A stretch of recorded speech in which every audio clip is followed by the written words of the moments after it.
देव चतुर जाणून अंतर वर्ततसे। जगद्गुरु तुकोबाराय म्हणतायत की तो भगवान परमात्मा फार चतुर आहे।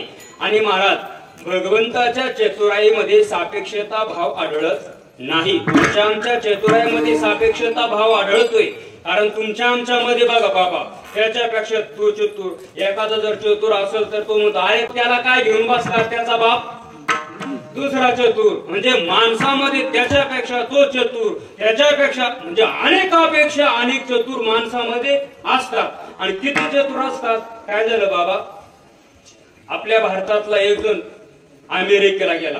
आता अमेरिका म्हणजे अतिशय श्रीमंत असलेला देश आहे बाबा। आता अमेरिकेमध्ये आपल्यासारखे चप्पल वगैरे वापरत नाही कोणी, तिथं फक्त शूज म्हणजे बूट वापरतात। मग आपला तिथं गेला। आता अमेरिकेच्या प्रत्येक चौकामध्ये त्यांनी बूट पॉलिशची मशीन बसवलेली। कारण काही काळापूर्वी बघा आपल्या फोन जर करायचा असेल तर चौकामध्ये एक घडी बसवलेली होती। त्याच्यानंतर तो कॉइन बॉक्स आला होता, है का नाही? रुपया टाकायचा, 60 सेकंद संपले का संपला रुपया। त्याप्रमाणे त्यांनी त्यांच्या चौकामध्ये बूट पॉलिशचे मशीन बसवलेले आहे। आणि अतिशय सुंदर अशी टेक्नॉलॉजी वापरून ते बूट पॉलिशचे मशीन बसवले। ती मशीन अशी आहे, पहिला बूट पॉलिश केला काढून घ्यायचा, दुसरा बूट पॉलिश केल्यानंतर जोपर्यंत मशीन मध्ये तुम्ही पैसे टाकत नाही तोपर्यंत ती मशीन पाय सोडत नाही। अशी टेक्नॉलॉजी वापरून त्यांनी मशीन बसवलेली अमेरिकेमध्ये। आता मी जाऊन आलोय म्हणून सांगतोय, काय फुकट आहे का? आता आपला तिथे एक बहादर गेला भारताचा, तिथे गेल्यानंतर पहिल्या चौकामध्ये पहिला बूट पॉलिश केला आणि दुसऱ्या चौकामध्ये दुसरा बूट पॉलिश करून फुकट बूट पॉलिश करून घरी आला। म्हणजे माणसामध्ये किती चतुर, याच्यापेक्षा तो चतुर, त्याच्यापेक्षा। किंवा आणखी एक सांगतो, फक्त गैरसमज करून घेऊ नका, माणसामध्ये किती चतुर असतात याच्यासाठी सांगतोय। कारण कीर्तन म्हणजे काय, रेडीमेड कापडाचं दुकान म्हणजे कीर्तन असते बाबा। कारण एखाद्याला जर ते फिट बसलं त्याने असं म्हणायचं नाही की माझ्याच मापाचे कपडे शिवून आणले, तर कीर्तन तसंच आहे, रेडीमेड कापडाचं दुकान आहे। काय झालं, आपल्या भारताचे 10 कॅबिनेट मंत्री परदेशाच्या दौऱ्यावर गेले अमेरिकेला। आता तिथे गेल्यानंतर अमेरिका म्हणजे अतिशय श्रीमंत असलेला देश। मग त्यांनी काय केलं, त्या मंत्र्यांना सगळ्यांना खुर्च्या वगैरे टेबल वगैरे मांडले, आपले तिथे गेले, गेस्ट हाऊसला गेले, फ्रेश झाले आणि त्या खुर्च्यांवरती बसले। आता त्यांना काहीतरी नाश्ता बनवायचा म्हणून पोह्यांचा नाश्ता बनवला, सगळे पदार्थ टाकून पोह्यांचा नाश्ता बनवला आणि त्यांच्या समोर ते डिश ठेवले। पण डिश काय आपल्यासारखे स्टीलचे नाही, मग श्रीमंत देश तिथं काय कमी आहे, चांदीचा डिश आणि चमचा सोन्याचा।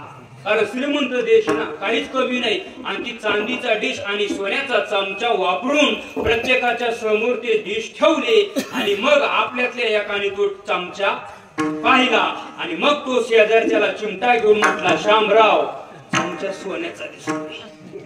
तो म्हटला गप खाय, कारण आपल्या भारत देशाचं केलं वाटोळं, दिसल ते खाऊन केलं भ्रष्टाचार करून वाटोळं। कारण दिसल ते खायला ते काय आपला भारत देश नाहीये, कारण आपल्या भारत देशामध्ये खडी खाय, डांबर खाय, सिमेंट खाय, अजून हे सगळं खाऊन भ्रष्टाचार करून चारा खाय आणि मग जेलची हवा खाय। कोण चारा खाऊन कोण गेला जेलमध्ये? लालू। चला आपल्याला तिकडे जायचं नाही। म्हणजे आपल्या भारत देशाचं केलं भ्रष्टाचार करून वाटलं, आणि इथं असं काही करू नको, आपल्या देशाचं नाव बदनाम करू नको। पण त्याला सवय लागली होती, पडिले वळण इंद्रिया सकळ, आहे का नाही? सरळ करीताने श्वानाचे ते पुच्छ आणि खापरा परीचं काय करी, अशी त्याला सवय लागलेली होती। तो म्हटला नाही राव, एवढा चमचा जर नेला तर आपला गृहमंत्री फार खुश होईल, कारण गृहमंत्र्याला ते लय आवडते ना। महिला वर्ग सोनं आवडतं का? आवडतं का? नाही? त्या काढून चला मी जातो घेऊन सगळं। त्यांना जेवढं सोनं आवडतं तेवढं कोणालाच आवडत नाही। त्याने विचार केला एवढा चमचा नेला तर आपला गृहमंत्री खुश होईल, पण ते हुशार होतं। हसवले आणि फसवले, ते विनोदी होतं।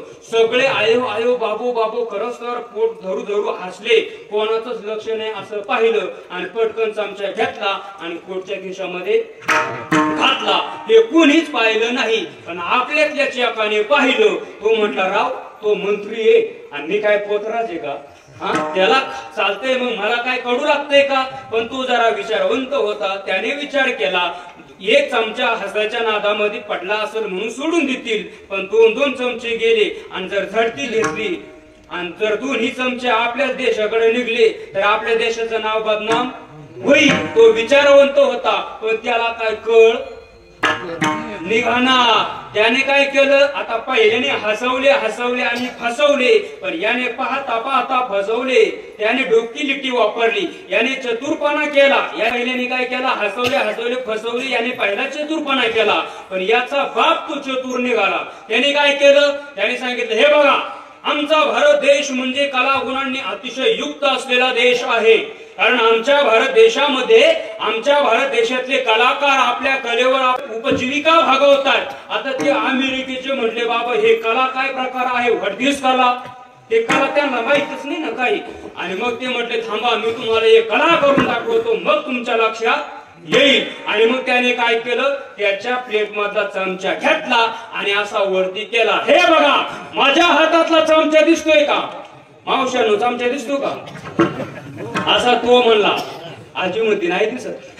असा तो म्हणला. आणि मग त्याने सांगितलं हे बघा, आता हा जो चमचा आहे ना, मी मंत्र म्हणणार आणि मंत्र म्हणून मी माझ्या खिशामध्ये घालणार आणि झडती घेतल्यानंतर त्यांच्या खिशात निघणार. आता त्यांनी पहिलाच घातलेला, यांनी पाहिला होता. आणि मग तो मंत्र म्हणला, ओम भगभुगे भगिनी भागवतरी ओम भटसो, मला तेवढाच येते. आणि मग त्याने चमचा पुढच्या खिशामध्ये घातला आणि घ्या म्हणे आता त्यांची जडती. आता महाराजांची जडती घेतल्यानंतर त्यांचा निघला आणि यांचा पसरा ना पाहता काय. ते माणसामध्ये त्याच्यापेक्षा तो चतुर, त्याच्यापेक्षा तो चतुर, पण देवाच्या बाबतीत त्याच्यापेक्षा चतुर कोणी नाहीये, कारण तो सगळ्या चतुरांचा बाप आहे.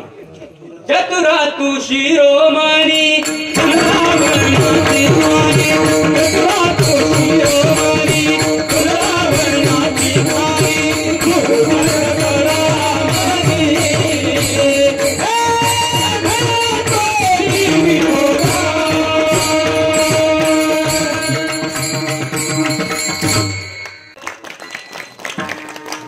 कसा आहे तो सगळ्या चतुरांचा बाप, तो परमात्मा चतुर आहे.